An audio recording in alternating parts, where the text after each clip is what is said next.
سڵاو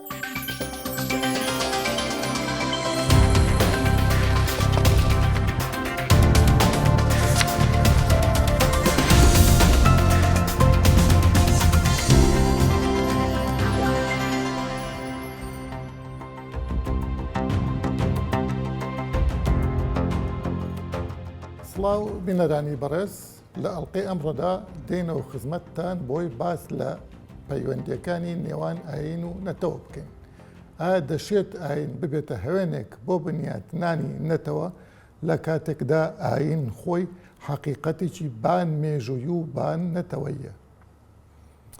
نمونەمان لە مێژوودا چییە کاتێک ئیدعایەوە بکەین ئاین دەتوانێت بنیاتنەری نەتەوە بێت؟ ئەم ئەڵلقەیەم بە میوانداری زۆر بەڕێز دکتۆر سەلام عەبدولکەریم مامۆستای زانکۆ دەبێت لەو بارەوە گەنگەشەی ئەم بابەتە ئەکەین. دکتۆر بەخێر بیت. زۆر سپاس. ئاین شتێک کە بە تایبەتی لێرە مەبەستم ئیسلامە، حەقیقەتێکی سەر و نەتەوە سەر و زەمەنیشە، ئەڵێن بۆ هەموو زەمان و شوێن و نەتەوەیەک ئەگونجێت. ئایا ئەکرێ بەم تعریفە بڵین ئاین ئەتوانێ ببێتە هەوێنێک بۆ بنیاتنانی نەتەوەیەک کە هەر زمانی خۆشی نییە؟ سەرەتا بە ناوی خۆی گەورە میهرەبان سپاس بۆ ئەم کەناڵە بەڕێزەوە بەرنامەکەی ئێوەی بەڕێزیش. تاوان گفتوگویەکی زۆر مشتومڕێکی زۆر لە نێوان بابەتی ئاین و ناسیۆنالیزمدا هەیە یاخود ئاین و نەتەوەخوازیدا هەیە و گفتوگەکانیش بۆ ئاراستێن کە ئایا ئاین ڕۆڵی هەیە لە بنیادنانی نەتەوەخوازیدا یاخود نیەتی. ئێمە دەزانین کە ئاین بەگشتی و ئاینی ئیسلامیش بە تایبەت گوتارێکی جیهانی هەیە و ئەوەی کە چەمکی ئومەتە لە ئیسلاما بڵێن بوونی هەیە، بەڵام لە هەمان کاتیشا ئەمە ڕێگر نەبووە لەوەی کە ئاین ڕۆڵی نەبێ لە بنیادنانی نەتەوەخوازیدا و بەگەڕانەوە بۆ مێژووی جوڵانەی و ڕزگاری خوازی بەشێکی زۆر لە وڵاتان و نەتەوەکانی جیهانی ئیسلامی ئاین پانتایەکی گەورەی لە جوڵانەی و ڕزگاری خوازی و نەتەوانە داگیر کردووە و ئاین ناسنامەیەکی گەورەی لە تەنیژ ناسنامە نەتەوایەتیەکان ناسنامەیەکی گرنگی تەواوکەری ئەو خەبات و جوڵان و ڕزگاری خوازیە بووە کە لە دوای سەرهەڵدانی کۆلۆنیالیزمی ئەوروپایی و هەڵمەت بۆ سەر داگیرکردنی و داگیرکاری لە ڕۆژهەڵاتدا بەگشتی ڕۆژهەڵات و جیهانی ئیسلامیش بەتایبەت. تاوان ئێمە ئەزانین کە دوو بیرروبۆچوون هەیە کە هەندێک بەو پێی کە پێیان وایە ئاین ڕۆڵی نییە لە بنیاتنانی نەتەوە و ناسیۆنالیزم و نەتەوەخوازیدا کە ناسیۆنالیزم نەتەوەخوازی خۆی بەرهەمی سەردەمی مۆدێرنەیە و سەردەمی گەشەکردنی ڕۆشنگەری و ئەو ئاراستانەیە کە لە ئەوروپا سەری هەڵداوە و بەو پێی کە عەقڵ و زانست ڕۆڵی سەرەکی دەبینێت لە گەشەکردن و بەرەوپێشوونی ڕەوتی مرۆڤایەتیدا بۆیە جێگایەک بۆ ئاین نامێنێتەوە بەو پێی کە ئەوان تێڕوانی وا بوو ئاین بابەتێکی میتافیزیکی و بابەتێکی غەیبانی و هەتا بابەتێکی خۆرافیشە بە پێی لێکدانەی ئەوان. بەڵام ئاراستەیەکی تر هاتن کە بۆچوونیان وا بوو بە پێچەوانە و ئاین بە تایبەتی پۆستمۆدێرنەکان کە هاتن بۆچوونیان وا بوو کە ئاین ڕۆڵی هەیە لە بنیادنانی نەتەوە و توانای ئەوەیە هەیە کە خاڵی هاوبەش لەگەڵ نەتەوەخوازیدا بدۆزێتەوە و بتوانن تەواوکەری یەکتری بن. سەبارەت بە ئاینی ئیسلامیش ئێمە ئەزانین کە سەرجەمی ئەوەی کە لە ناو دەقەکانی قورئاندا هاتووە گوتارێکی جیهانیە، بەڵام لە زەمینەی واقع و پراکتیکدا بەشێکی زۆر لە نەتەوەکان هەتا سەردەمی ئێستامان توانیویانە سوود لە ئاین وەربگرن و ئاین بەشێکی گەورە بێ لە ناسنامەی نەتەوایەتی و دەوڵەتداریەکەیان کە هەرێکە لە عەرەب لە فارس لە تورک توانیویانە سوود لە ئاینی ئیسلام وەربگرن لە پاڵ وەکو هێزێکی گەورەی پاڵنەرێک بۆ دامەزرانی دەوڵەتی خۆیان کە وەکو نەتەوەی خۆیان سەردەست و فەرمان ڕەوا بن. ئەڵبەت لە ئیسلامیشدا ئەمە ئەوە تەواوکەم لە مێژووی هاوچەرخی کوردیشدا و لە ڕابردووشدا ئاینی ئیسلام ڕۆڵی سەرەکی هەبووە لە جوڵانەی و ڕزگاری خوازی کوردیداوە بەشێکی زۆر لە کاراکتەرە سیاسی و سیاسیەکان و ڕابەرەکانی مێژووی ڕزگاری خوازی کورد پیاوانی ئاینی بوون، شێخانی تەریقەت بوون، سەیدەکان بوون و ئەمانە توانیویانە ئیحایەک لە ئاینی ئیسلام وەرگرن بۆ بەرپەرجدانەوەی ئەو داگیرکاریەی کە لەلایەن بەشێکی زۆر لە وڵاتانی ئەوروپی و تا داگیرکاری عوسمانی سەفەیش و لەسەریان هەبووە بتوان لە ڕێگەی ئاینەوە لە پاڵ خەباتە نیشتیمانی و نەتەوایەتیەکە بەرهەنگاریان ببنەوە. زۆر باشە. بەس دکتۆر پێت وایە ینی بڵێن شێخانی طریقات پیاوانی ئاینی وەک کەسێکی قائد ئەم کاریان کردەوە یا وەک کەسێکی دینی مەبەستمە ئایا ڕوحە دینیەکە وای کردو کە کەسێکی وەک شێخ عوبەیدوڵای نەهری، شێخ سەعیدی پیران، مەلا مستەفا، شێخ ئەحمەدی بارزان ئەمانە بڵێن ئەم کارانە بکەن یا هەر کەسانێکی خەمخۆر بۆ نەتەوەکەیان ینی ڕووە دینیەکەی تیانە بوو بێت شتێک لەو بارەوە. طبعا ئێمە گەربگەڕینەوە بۆ سەرەدانی شۆڕش شێخ عەبدوڵڵای نەهری لە کۆتایی سەدەی 19 لەو کۆنگرەیەی کە سەرجەم چین و توێژەکان کۆ کاتەوە لەو وتارە بەناوبانگەی کەیدا لەو کۆنگرەیە شێخ عەبدوڵڵای نەهری لەوێ تیۆریزەی بیری نەتەوەخوازی بە ڕنگدانەوێکی ئاینی دائەڕێژێت. لەوێ شێخ عەبدوڵڵای نەهری باز لەوە ئەکات کە هەرێکە لە عوسمانی و قاجاریەکان چۆن بە ناوی ئاینەوە قاجاری یانی ئێران بەڵێ عوسمانیەکان و ئێرانەکان چۆن بە ناوی ئاینەوە کورد ئەچەوسێنەوە و باز لەوە کا شێخ عەبدوڵڵای نەهری کە ئەوان وەکو کورد چەند پابەندی ئاین ئیسلامن و ئێستا دەرفەتێک هاتوۆتە پێشەوە بۆ ئەوەی بتوانین لەناو خۆمانە یەکگرتوو بین و بتوانین ئێمە خۆمان داوای مافەکانی خۆمان بکەین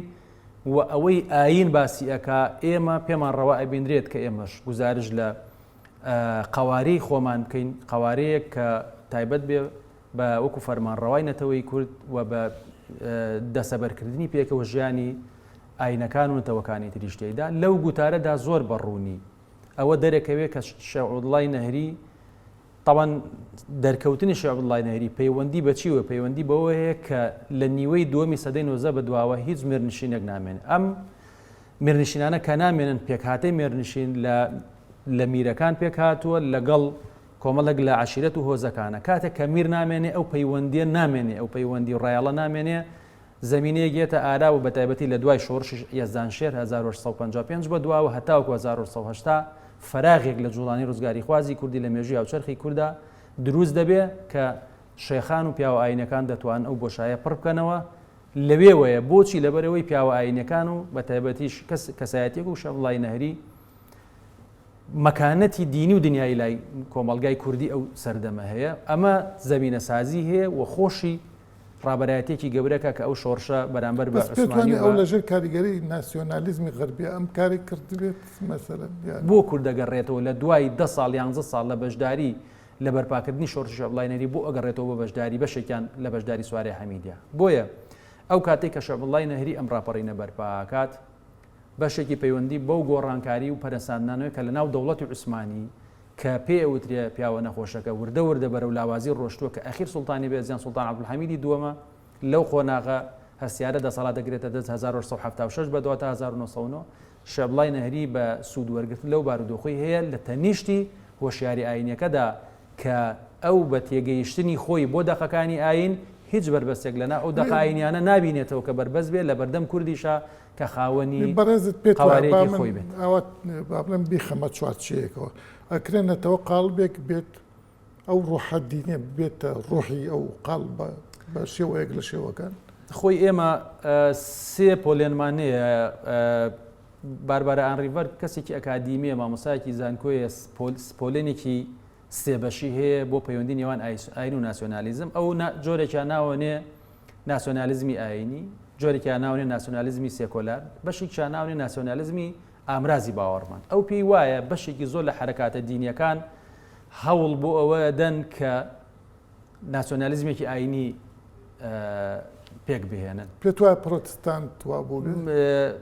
تایبەتی لۆتەری ینی مارتلۆ. بەڵێ ئەوان تامان ئێمە زانین کە بەسەلەی حرەکەی پرۆتستانت کاتێک کە پەیا بوو لە ڕێگەی گەشەکردنی شۆڕشی پیشەسازی لە ئەوروپا، گەشەکردنی سەرهەڵدانی ڕێنیسانس وردە وردە کە هاتە ئارا و بە تایبەتی پێش لەگەڵ ڕێنیسانی شامەسەری چاکسازی ئاینی کە هاتە ئارا و مارتن لۆسەن لەگەڵ زوینگلی و کالیڤنا ڕابەرایەتیان کرد لە ئەڵمانیاەوە بۆ بەشی سویسرا و فەڕەنسا و ئەوانە پەیوەندی بۆ هەبوو کە بەو چەق بەسوێ لە ناو ئاینە هەبوو. دواتر پرۆتستان بوو بە بەشێک لە ناسنامەی جوڵانەوە نەتەوایەتیەکان لە ناو ئەوروپایە کە وەکو فۆرمێک وەریانگرت. بۆیە ئەوەی کە پەیوەندی هەیە بەو دابەشکاریە وەکو پۆلێنکاری باسم کرد ئەوەیە کە ریڤەر باز لەوە کە بزوتنەوە ئاینیەکان بزوتنەوە ئیسلامیەکان ئەیانەوێ ناسیۆنالیزمێکی ئاینی بزوتنەوە سێکۆلار و ئەلمانیەکان ئەیان ناسیۆنالیزمی ئەلمانی بزوتنەوەیەکی تر هەیە ئاراستەیەکی تر هەیە کە ئامرازی ناسیۆنالیزمی ئامرازی باوەڕمەندە کە تۆ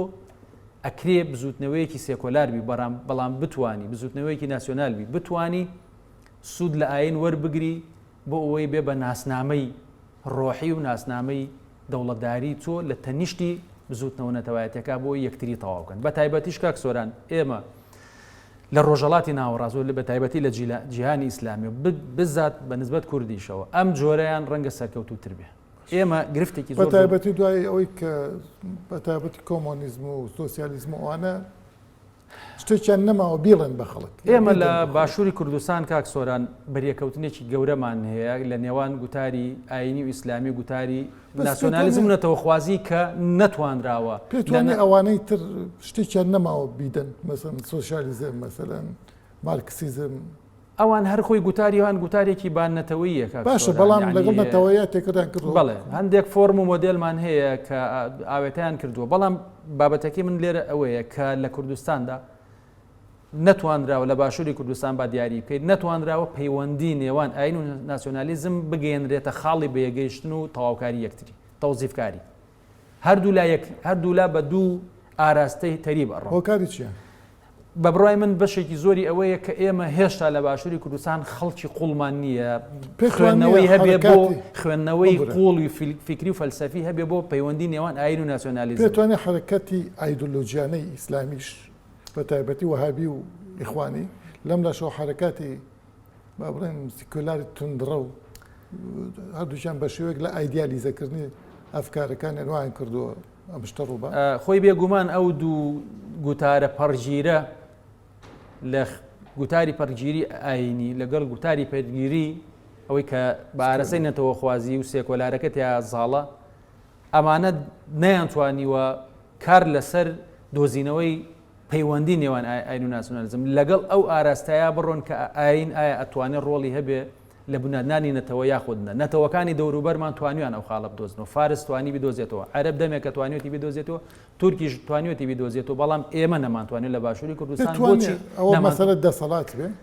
ناپەیوەندی بە دەسەڵاتەوە نییە ئێمە جارێک لەسەر ئاستە فکریەکەی ئێمە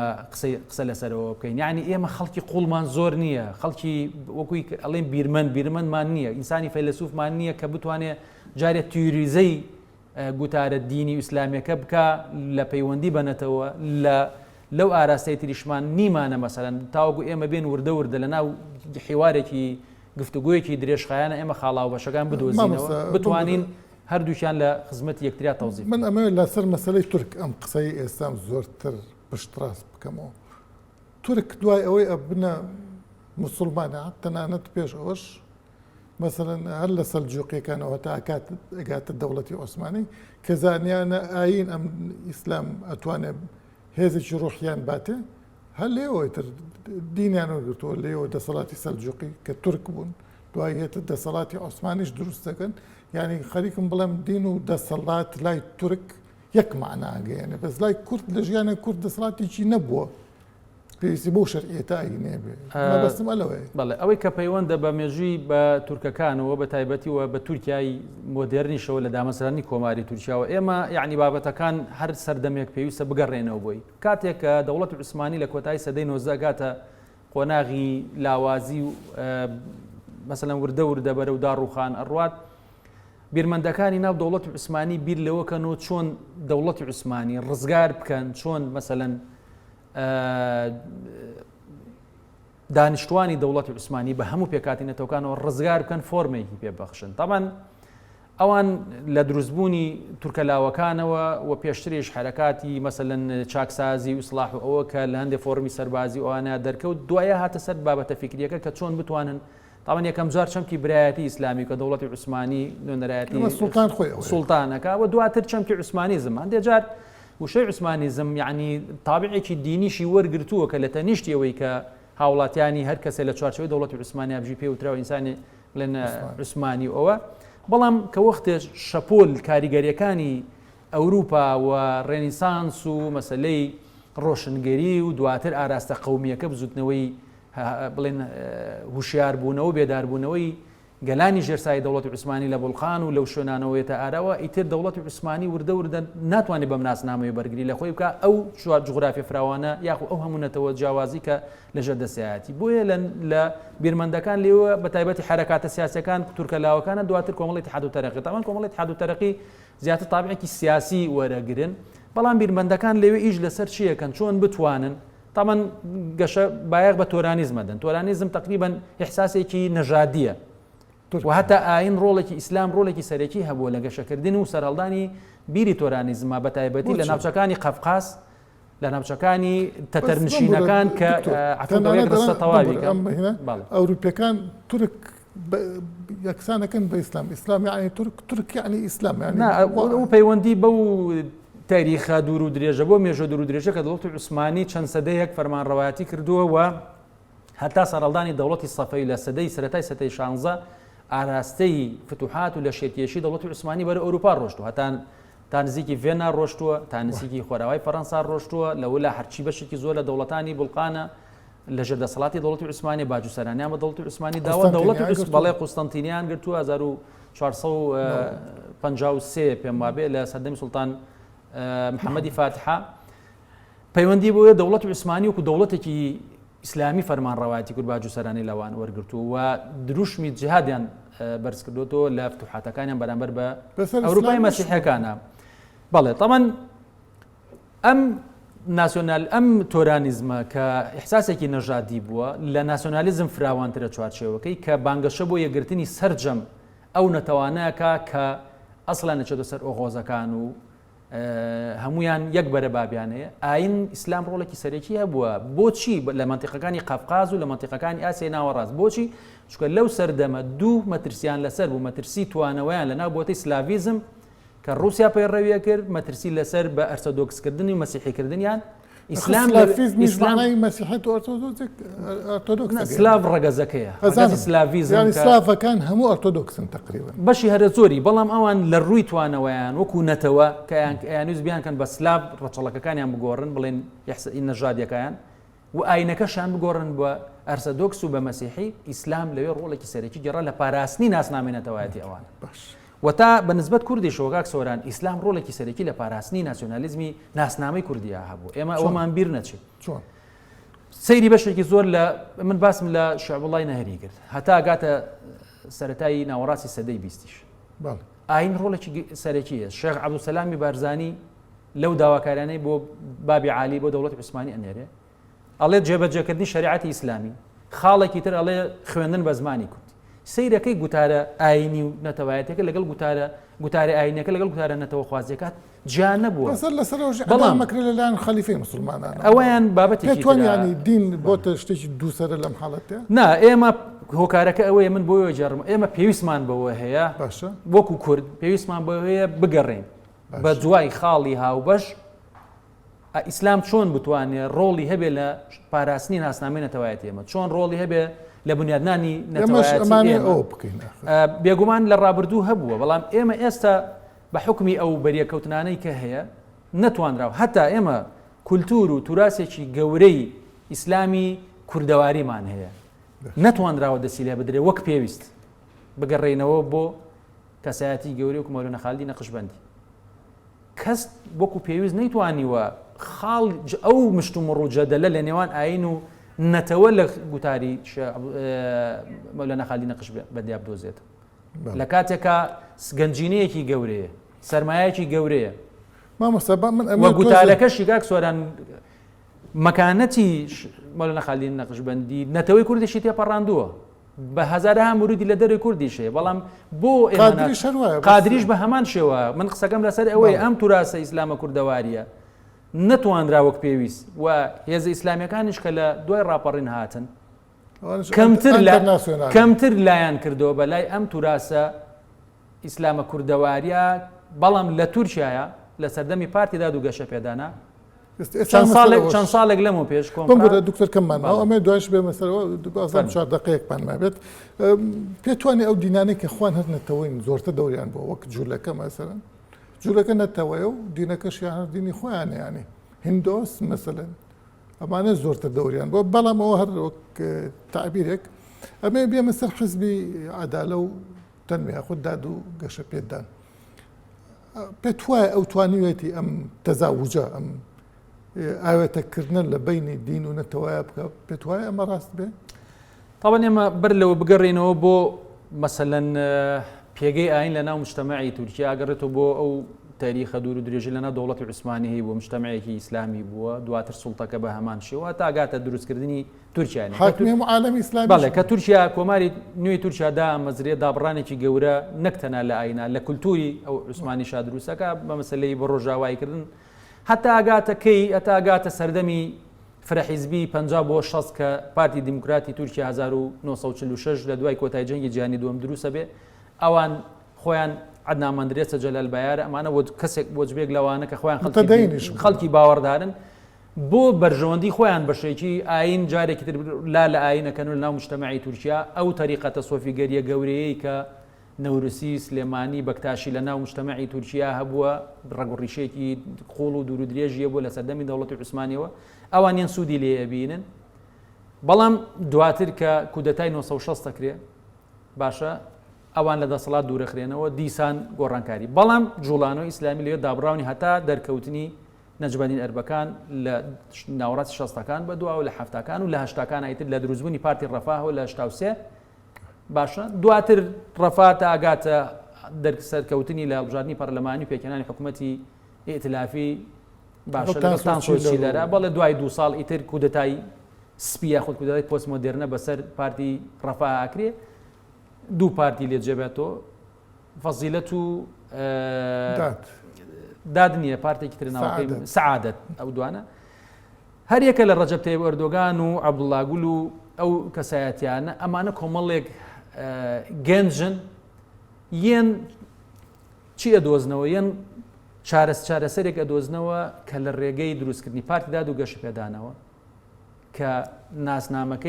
ناسنامەیەکی دینی و تێکەڵاوی هەیە بەڵام یەن سوود لە کرانەوەیەک بە ڕووی سەقافەی غەربی و ڕۆژ ئاوا پەیوەندیەک لە نێوان ئاین و سێکۆلاریزم ئادۆزنەوە ئاین و دیموکراسی ئادۆزنەوە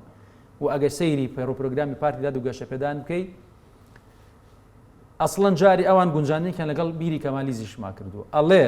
لە پەیڕۆپرۆگرامی پارتی داد و گەشە پێدانە ئەڵێ کەمالیزم بیری کەمالیزم لە ڕابردوودا هۆکارێکی سەرەکی بۆ ترۆقیکردنی مجتەمەعی کردی بەرەو شارستانیت و لە شوێنێکی تریش ئاڵە سێکۆلاریزم کە بە مانای ڕێخستنی کاروباری دینی و دنیاییە ئێمە نەک پشگیریەکەن ڕێگە نادەین هیچ کەسێکیش بیشێوێنێ ئەوان توانیان لە 2001